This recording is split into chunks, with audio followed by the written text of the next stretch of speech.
आपके लिए क्या महत्व है? हे ब्रह्मा, प्रार्थना का महत्व मेरे लिए नहीं है। प्रार्थना का महत्व तो मानव के लिए है, क्योंकि प्रार्थना झुकना सिखाती है। जिस प्रकार वृक्ष की डाली फलों से लद जाने पर झुक जाती है, उसी प्रकार जब मनुष्य को ज्ञान और समृद्धि मिले तो उसे झुक जाना चाहिए। जो सिर झुकता नहीं, उस सिर में अहंकार अपना डेरा डाल देता है। ऋग्वेद मानव को अहंकार से बचाएगा।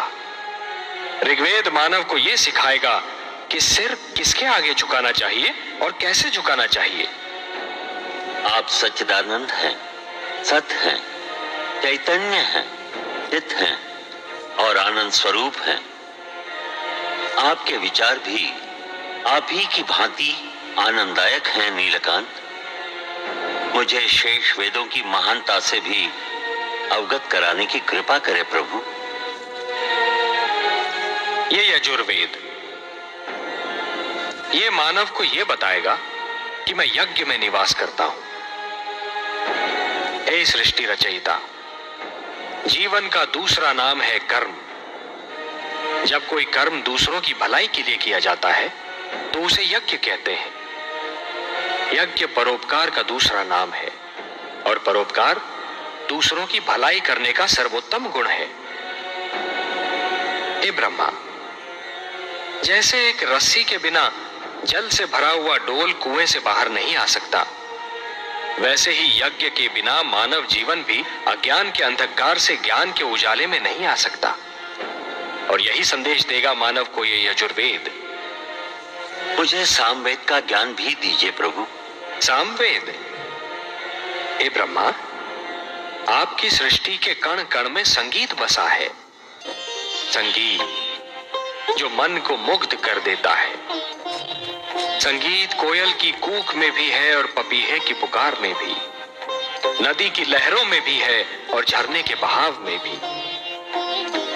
आत्मा को परमात्मा की झलक मिलते ही मन में राग अनुराग का जो सोता फूट पड़ता है, उसी का मधुर संगीत है ये सामवेद। संगीत ज्ञान का भंडार है ये सामवेद। और यह अथर्ववेद। हे आदि प्रजापति, आप तो जानते हैं कि धरती पर सूर्य अपने संग एक नवीन दिन के साथ साथ एक नवीन समस्या, एक नवीन कठिनाई भी लाता है। और मानव जीवन की प्रगति के लिए यह आवश्यक भी है कि वो समस्याओं को सुलझाता रहे, कठिनाइयों से लड़ता रहे। यह अथर्ववेद मानव को धरती पर पैर जमाने का पाठ पढ़ाएगा।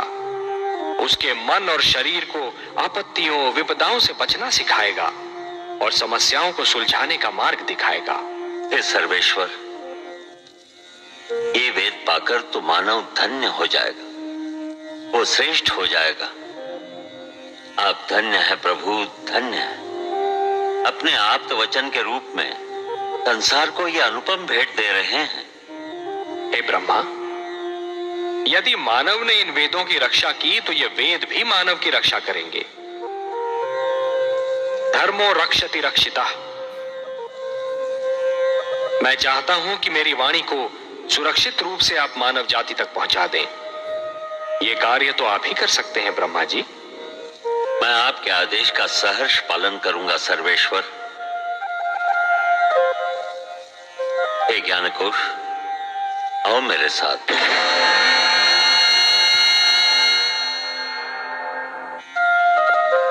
हे कमल नयन, अपनी वाणी को मानव तक पहुंचाने का कार्य तो स्वयं आप ही कर सकते थे, फिर यह कार्य ब्रह्मा को क्यों सौंपा?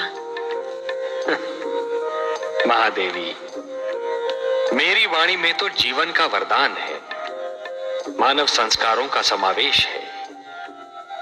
परंतु सृष्टि के निर्माता तो ब्रह्मा ही है ना। मानव को जन्म उन्होंने ही दिया है। इसीलिए मेरी वाणी के वरदान और संस्कार मानव जाति तक केवल ब्रह्मा ही पहुंचा सकते हैं। आप जो भी करते हैं मानव कल्याण के लिए ही करते हैं।